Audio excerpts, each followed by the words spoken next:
जब राजा विवान कहानी के अंतिम पन्ने तक पहुंचा तो उसके सामने आया एक ऐसा रहस्य जो सृष्टि, प्रलय और आदि अंत से भी परे था।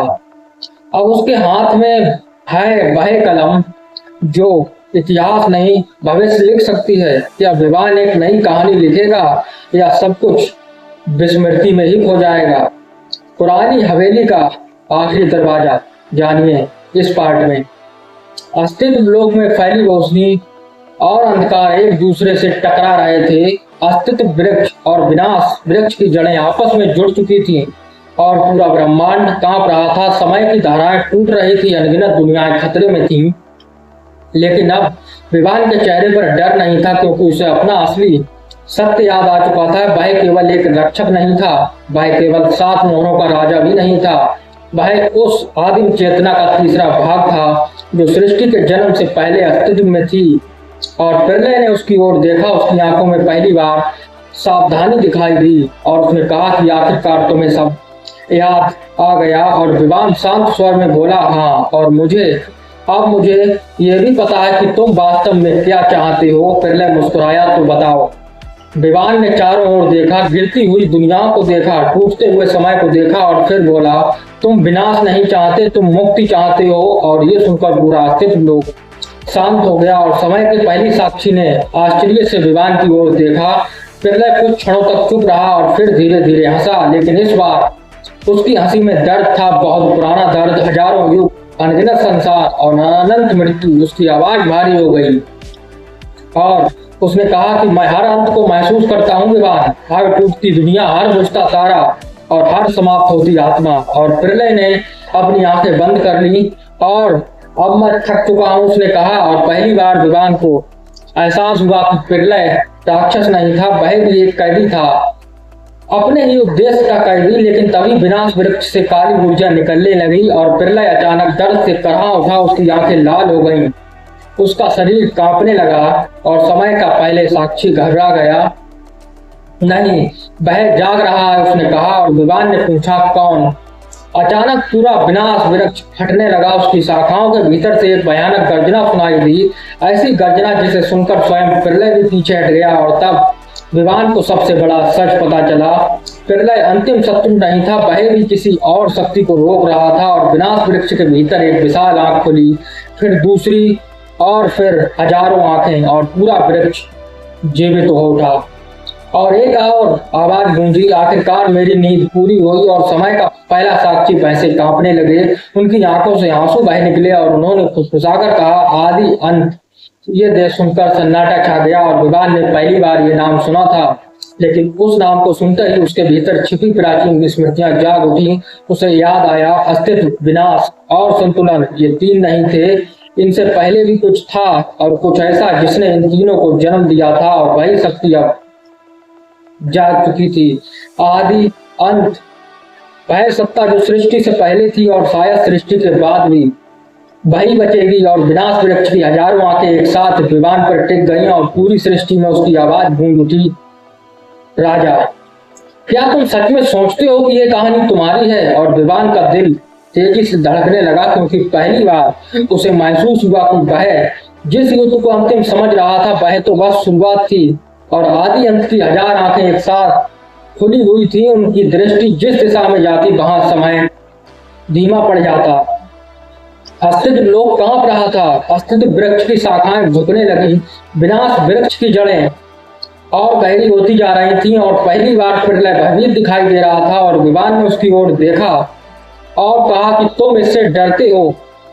और प्रलय ने कोई उत्तर नहीं दिया, लेकिन उसकी खामोशी ही उसका सबसे बड़ा उत्तर थी। तभी आदि अंत की आवाज फिर गूंजी कि डर स्वाभाविक है, क्योंकि मैं अंत नहीं, मैं शुरुआत भी हूँ। उसके शब्द पूरे अस्तित्व में गूंज उठे और अचानक विवान के सामने अनगिनत दृश्य चमकने लगे।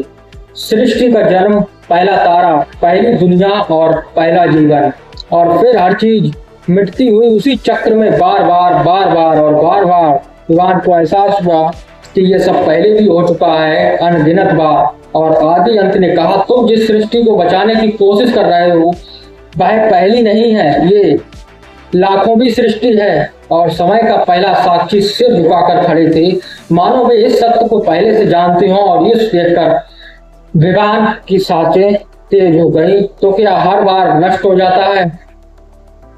हाँ, आदि अंत का उत्तर तुरंत आया और हर बार नया अस्तित्व जन्म लेता है। और तभी उसकी हजारों आंखों में से एक आंख चमकी और विवान ने एक और दृश्य देखा। उसने स्वयं को देखा, लेकिन वह वर्तमान का विवान नहीं था, न भविष्य का, बल्कि एक और युग का विवान। फिर दूसरा, फिर तीसरा और फिर हजारों। हर सृष्टि में एक राजा था, हर सृष्टि में एक संघर्ष था और हर सृष्टि में अंत एक जैसा था। और विवान ये सब देखकर स्तब्ध रह गया। तो क्या मैं भी? उसने पूछा। आदि अंत ने उसकी बात पूरी की। हाँ, तुम भी इसी चक्र का हिस्सा हो। और ये सुनकर विवान के भीतर गुस्सा जाग उठा। तो फिर संघर्ष का क्या अर्थ है? उम्मीद का क्या अर्थ है? और अगर सब पहले से तय है तो हम लड़ते क्यों हैं? और कुछ क्षणों के लिए सन्नाटा छा गया। फिर आदि अंत की एक आंख धीरे धीरे बंद हुई और उसकी आवाज पहले से शांत हो गई। और यही पर हर राजा पूछता है, उसने कहा, और यही प्रश्न तय करता है कि वह कौन बनेगा। अचानक अस्तित्व वृक्ष से एक सुनहरी किरण निकली।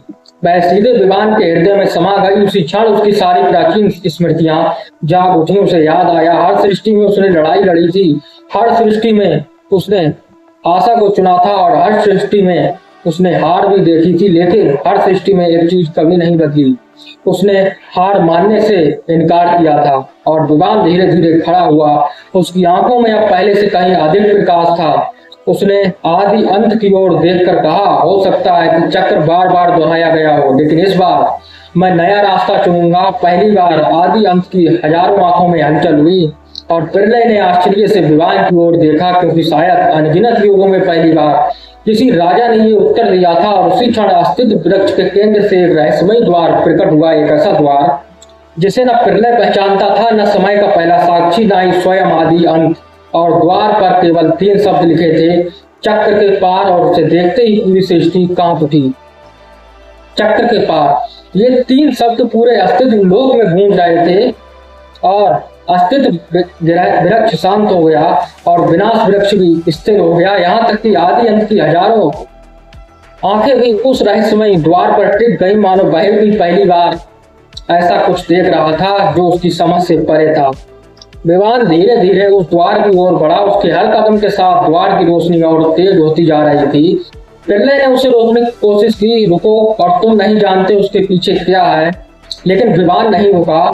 उसने पीछे मुड़कर कहा, शायद यही समस्या है, हम सब हमेशा वही रास्ते चुनते रहे हैं जिन्हें हम जानते हैं। इस बार मैं अज्ञात को चुनूंगा। और सन्नाटा छा गया ये सुनकर। आदि अंत की एक विशाल आंख चमकी और पहली बार उसकी आवाज में उत्सुकता थी, दिलचस्प। विवान द्वार के सामने पहुंच गया। उसने अपना हाथ आगे बढ़ाया और जैसे ही उसकी उंगलियां द्वार को छुई, पूरा अस्तित्व लोक सफेद प्रकाश में डूब गया। और कुछ क्षण बाद विवान ने अपनी आंखें खोली, लेकिन वह अस्तित्व लोक में नहीं था। वह बिल्कुल अलग जगह खड़ा था और चारों ओर अनंत आकाश था। ना कोई तारा, ना कोई ग्रह और ना कोई समय। लेकिन वहां अंधकार भी नहीं था, सब कुछ शांत था, अजीब तरह से सन्नाटा। और तभी उसके सामने एक छोटी सी लड़की प्रकट हुई, लगभग 10 वर्ष की, सफेद वस्त्र, चांदी जैसी आंखें और चेहरे पर मासूम मुस्कान। और ये देखकर विवान चौंक गया और उसने पूछा, तुम कौन हो? लड़की मुस्कुराई और उसने कहा कि मैं प्रश्न हूँ। और विवान कुछ समझ नहीं पाया क्या। उसने फिर से पूछा। लड़की धीरे से हंसी, और तुम उत्तर हो। और विवान और उलझ गया। लेकिन तभी लड़की ने अपना हाथ उठाया और अचानक उसके चारों ओर अनगिनत दृश्य प्रकट हो गए। ये हर दृश्य एक अलग सृष्टि का था। हर सृष्टि में एक अलग राजा था।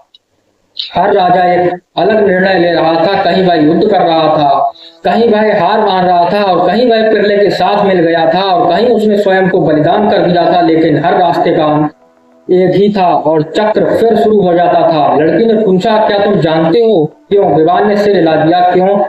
और लड़की की मुस्कान फीकी पड़ गई, क्योंकि हर राजा समस्या को खत्म करना चाहता था, लेकिन किसी ने कहानी को समझने की कोशिश नहीं की। ये सुनकर विवान चुप हो गया। और तभी लड़की ने उसकी आंखों में देखा और पूछा, अगर प्रकाश और अंधकार दोनों जरूरी हैं, अगर जीवन और मृत्यु दोनों जरूरी हैं, तो फिर तुम किसे हराने आए हो? और ये सवाल सुनते ही विवान स्तब्ध रह गया, क्योंकि पहली बार उसे एहसास हुआ कि शायद वह गलत प्रश्न पूछ रहा था। शायद ये युद्ध जीतने की कहानी नहीं थी, शायद ये संतुलन को समझने की कहानी थी। और तभी लड़की ने अपना हाथ आगे बढ़ाया। उसकी हथेली में एक छोटी सी चमकती हुई चाबी दिखाई दी। वह चाबी किसी साधारण धातु की नहीं थी, उसमें प्रकाश, अंधकार, जीवन और मृत्यु चारों की ऊर्जा बह रही थी। और लड़की बोली, ये अंतिम कुंजी है, इससे तुम चक्र को तोड़ सकते हो या उसे हमेशा के लिए स्थिर कर सकते हो। और विवान ने कांपते हुए हाथों से वह चाबी उठा ली और उसी क्षण दूर कहीं से आदि अंत की भयानक गर्जना सुनाई दी। मानो उसे एहसास हो गया हो कि पहली बार चक्र सचमुच बदल सकता है। अंतिम कुंजी विवान के हाथ में थी और जैसे ही उसकी उंगलियां उस चाबी को छुई, उसके भीतर ऊर्जा की एक लहर दौड़ गई और अचानक उसके सामने अनगिनत समय रेखाएं खुल गई। हजारों नहीं, लाखों नहीं, अनंत। और हर समय रेखा में एक अलग भविष्य था। कहीं अस्तित्व जीतता था, कहीं विनाश, कहीं प्रलय और कहीं आदि और अंत। लेकिन एक बात समान थी, हर भविष्य किसी न किसी रूप में चक्र को दोहराता था।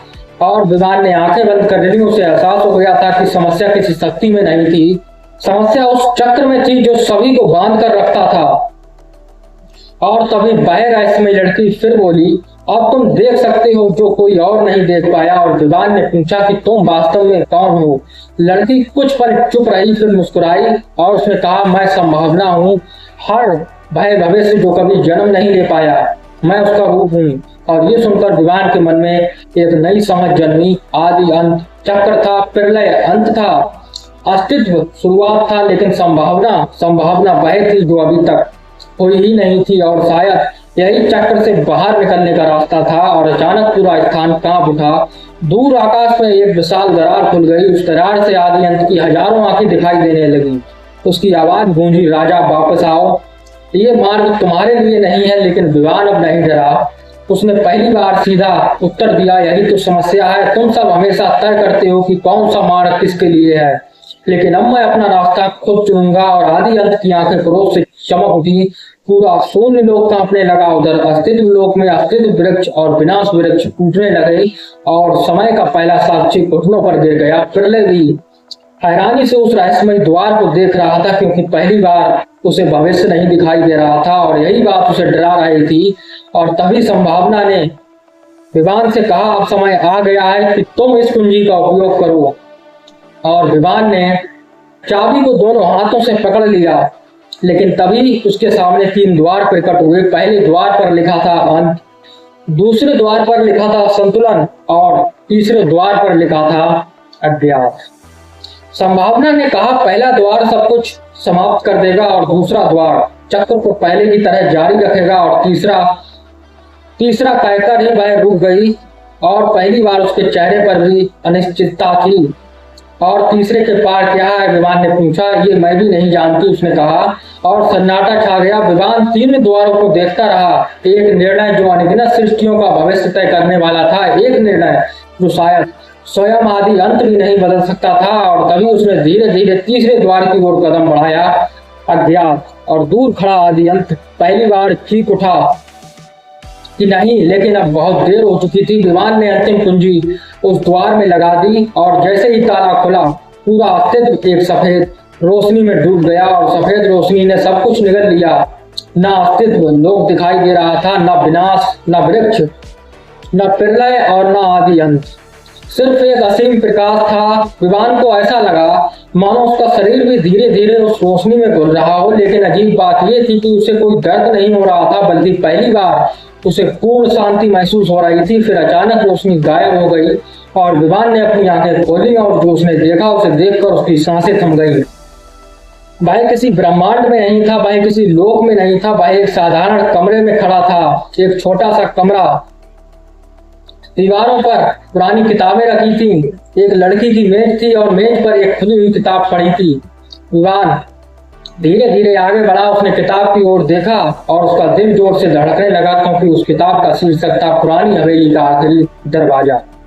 विवान के हाथ कांपने लगे। उसने किताब खोली और पहले पन्ने पर वही कहानी लिखी थी जो उसने जी थी। पुरानी हवेली, पहली मोहर, ब्लैक हिल, शून्य, प्रलय, आदि अंत, सब कुछ, हर घटना, हर निर्णय सब शब्दों में लिखा हुआ था और विवान अविश्वास में पन्ने पलटता गया और फिर भाई अंतिम पन्ने पर पहुंचा और अंतिम पन्ना पूरी तरह खाली। और तभी कमरे में एक आवाज गूंजी, क्योंकि अंत कभी अभी लिखा नहीं गया है। विवान पलटा, उसके पीछे एक वृद्ध व्यक्ति खड़ा था। उनकी आंखों में अनंत गहराई थी, मानो उन्होंने असंख्य युग देखे हों। और विवान ने पूछा कि आप कौन हैं, और वृद्ध मुस्कुराए कि मैं लेखक हूँ।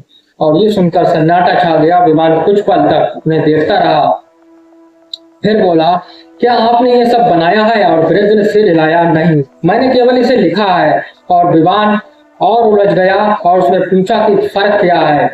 लेखक खिड़की के पास जाकर खड़े हो गए। बाहर अनंत सितारे चमक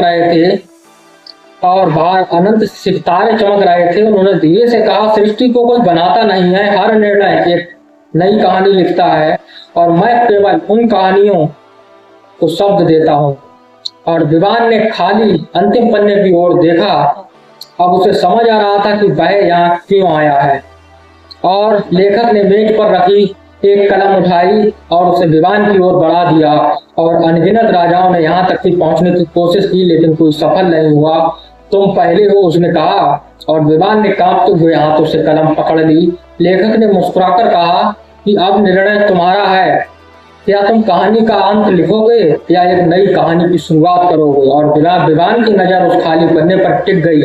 कमरे में गहरा सन्नाटा छा गया और तभी उसने कलम को पन्ने पर ऊपर रख दिया और पहला शब्द लिखने ही वाला था कि अचानक दरवाजे पर जोरदार दस्तक हुई। पूरा कमरा कांप उठा। लेखक के चेहरे का रंग उड़ गया और पहली बार उनकी आंखों में डर दिखाई दिया। विवान ने पूछा कि कौन है। लेखक ने धीमी आवाज में जवाब दिया, वह जो कहानियों के बाहर रहता है। और अगले क्षण दरवाजे में एक लंबी दरार उभर आई। दरवाजे पर पढ़ने वाली हर दस्तक के साथ पूरा कमरा कांप रहा था और दीवारों पर रखी किताबें हिलने लगी। मेज पर रखा खाली पन्ना फड़फड़ाने लगा और दरवाजे में पड़ी दरार हर बार बड़ी होती जा रही थी। और विवान ने पहली बार लेखक के चेहरे पर भय देखा, भय जो उसने न प्रलय में देखा था और न ही आदि अनंत में। विवान ने गंभीर स्वर में पूछा, आखिर बाहर कौन है। लेकिन वे कुछ क्षण चुप रहे और फिर धीरे धीरे बोले, वह जिसे किसी कहानी में लिखा नहीं जा सकता, वह जो हर अंत के बाद भी बचा रहता है, वह जो हर शुरुआत से पहले मौजूद होता है। और कमरे का तापमान अचानक गिर गया। चारों ओर अजीब सन्नाटा फैल गया और फिर एक दस्तक हुई। इस बार दरवाजे का एक हिस्सा टूट गया और दरार के भीतर से गहरा काला धुआं दिखाई देने लगा। लेकिन वह साधारण अंधकार नहीं था। उस अंधकार को देखते ही विवान को लगा जैसे उसकी सारी यादें खींची चली जा रही हैं और उसने तुरंत अपनी नजर हटा ली। लेखक ने कहा, उसकी ओर मत देखना, अगर तुमने उसे पूरी तरह देख लिया तो तुम स्वयं को ही भूल जाओगे। और विवान ने मुर्चा भींच ली।